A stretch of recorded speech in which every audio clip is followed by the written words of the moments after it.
Watch out. Move, move. I bet you're probably wondering how I got here.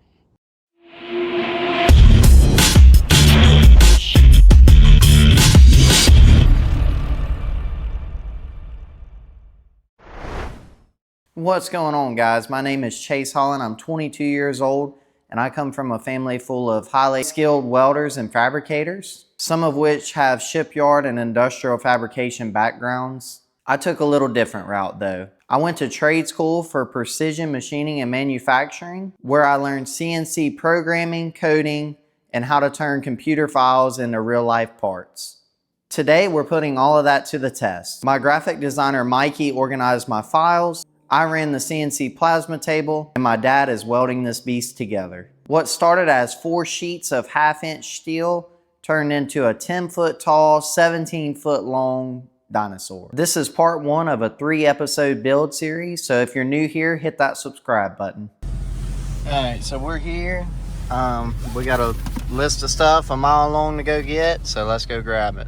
Alright, so I'm going to take you along for the process of us purchasing our Dinosaur. I got mine off of Etsy. They do have a website you can get yours off of as well. Here we are opening it up in Adobe Illustrator. This is our choice for editing any of the files that we may create. As you can see, this is a DXF file when you purchase it. We always save everything as an SVG. So we went ahead and opened up the other 2 files. There are 3 files total, and this consists of being cut on a 4x10 sheet. I did not realize that until after I purchased my material as well as my files. I've been in worse situations before, I just can't really remember when. No need to panic. So what we did here is we created a 4x8 box right here, which is 48 inches by 96 inches, opposed to your 4x10 sheet that would be 48 inches by 120 inches. So then we took this right here, and this is when we realized that the actual spine of the Dinosaur was a 10-foot long piece.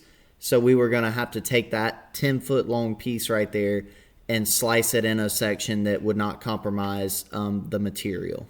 We felt like this area right here would be a good spot to cut at. It wasn't in any particular section that would be compromising the material strength, and it wasn't where the material that we were cutting out would be too long on either end to where it would not nest with the other parts. So in Adobe Illustrator, Mikey put a rectangular box right there and then grouped the material together, used a Pathfinder selection that split the material, and then he ungrouped it, and that's what gave us our 2 separate pieces. After that, Mikey began re-nesting the files to adapt to 4x8 sheets of material, and that's what you're seeing take place here. Essentially one big puzzle coming together. This could have been easily avoided if I would have looked at the files before purchasing my material, so be wary of that if you are going to create your own Dinosaur. The final step to this build is accurately sizing it onto the material before saving the file. So what we're doing here is we took our file from Adobe and we copied and pasted it into Inkscape, where Inkscape would be accurate. Something to do with Adobe Illustrator doesn't register correctly with our machine, meaning if we took a 3-inch by 3-inch square from Adobe Illustrator and tried to cut it on our CNC plasma table, we would see a 1.5 by 1.5, meaning the scaling is off. So we take our parts to Inkscape because Inkscape and the CNC plasma work together. Make that a hold.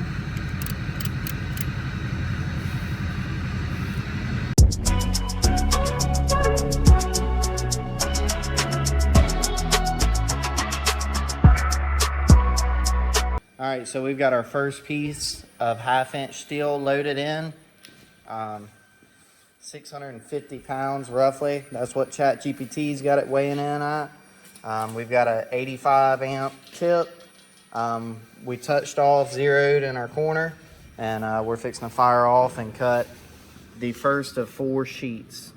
This is what it looks like. We're cutting at 40 inches per minute, so it's gonna take some time. You ready? Man, I was born ready for this, man. All right, so there's sheet number 1. Got Got a sure enough claw right there. We trying to mess our ears up? Rex, sheet number 1. Yeah, it's heavy. Like that claw right there, it's got some weight to it. I'd love to know what just that right there weighs. All right, well, let's get this off and throw another sheet up here. Nothing to it, right? All right, we got our parts out of there. A lot of waste.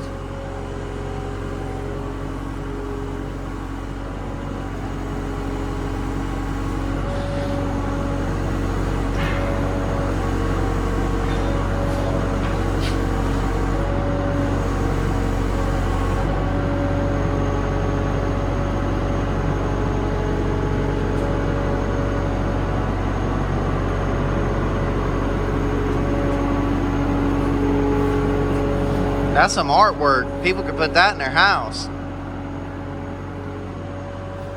Multi-purpose. Just hang it raw like that.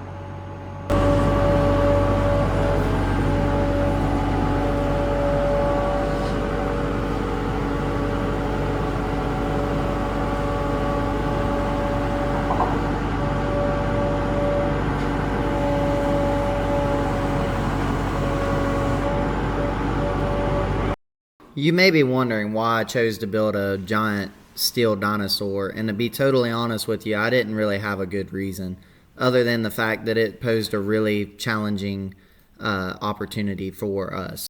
Each sheet weighing roughly 650 pounds, we had to figure out how to safely get the material to and from the plasma table, as well as how to accurately cut the material out so that everything would fit. Alright, so we're on sheet number 3. Here are some of the pieces that have already been cut out. It's a beast for sure. Like I don't know exactly how much each individual piece weighs. Like I said, when it's done, it'll be just under a ton, right at a ton. I mean, that right there, it was all we could do to get it off the table.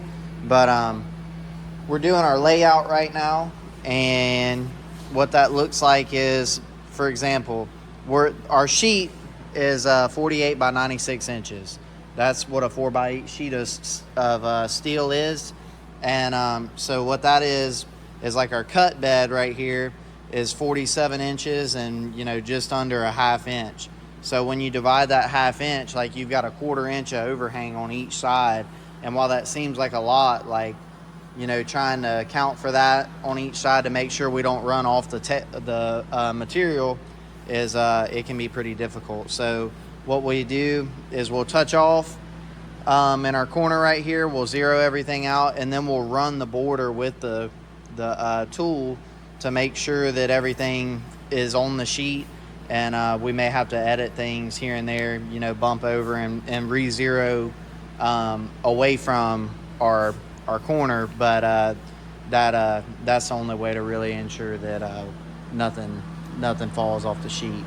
So anyways, it can be as complicated as you make it, I guess, but we're fixing to cut out the third sheet. And this tip was brand new. I threw it on for the first sheet. It went through everything. Everything's cutting really clean. So we're gonna attempt a third sheet. There's really no, like, don't go past X amount with the tip. Your hypertherm will actually throw a code that lets you know that the tip's exhausted.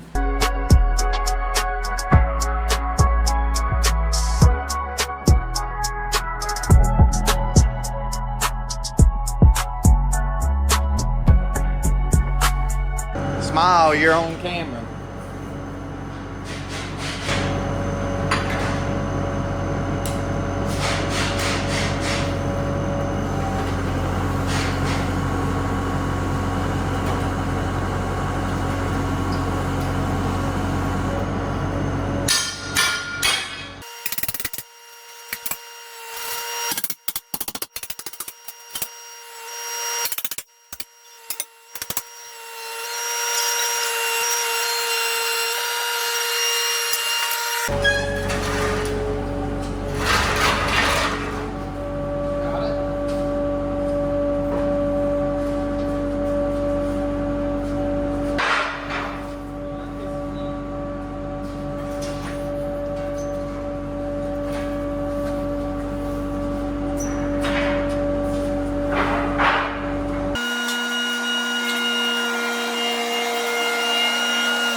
All right, so our fourth and final sheet was cut here.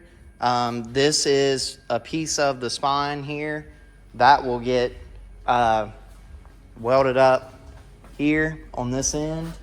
Man, I'm very impressed with the, I wouldn't call it durability, but let me explain.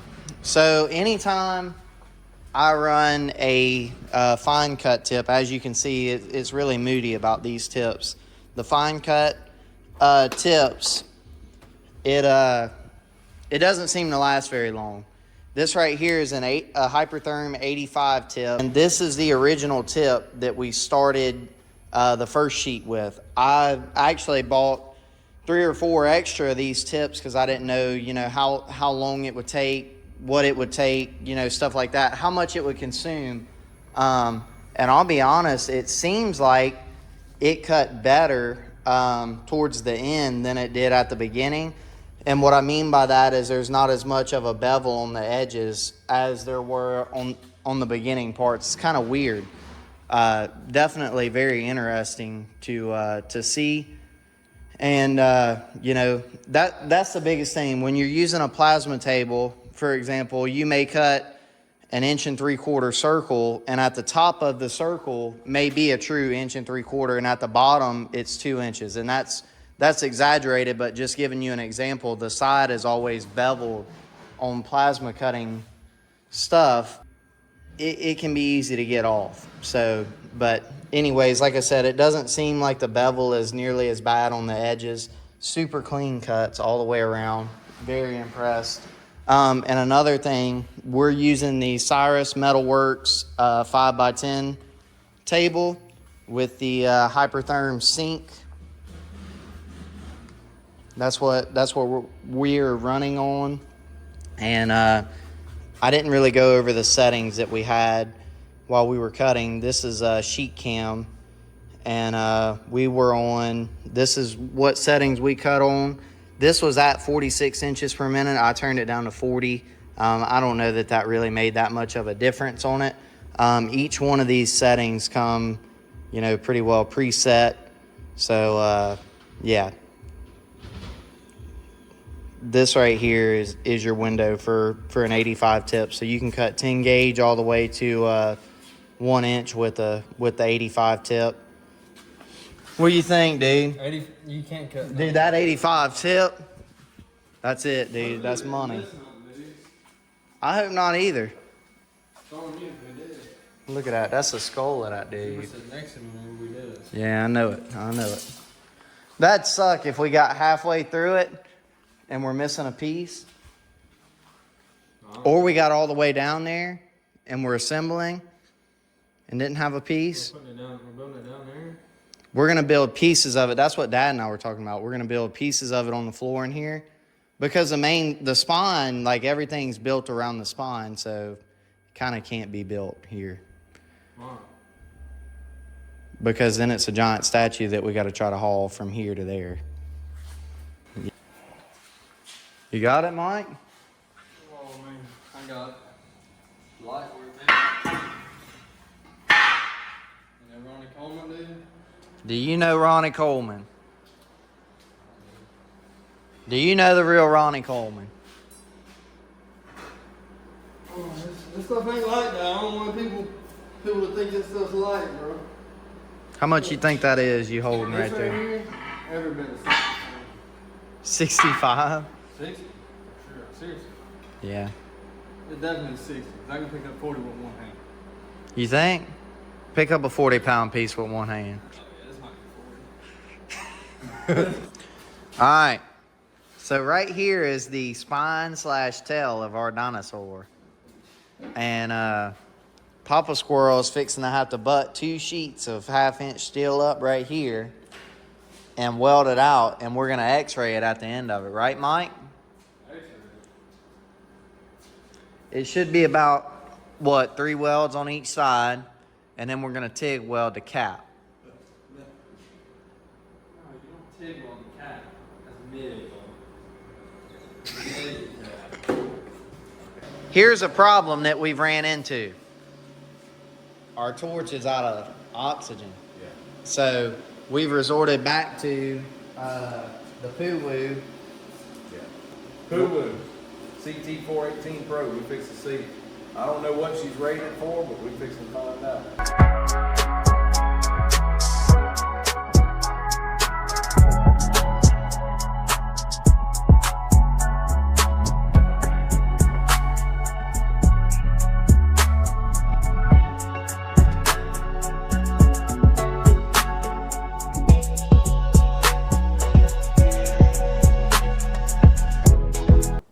All right, so that's going to complete episode 1 of our dinosaur build.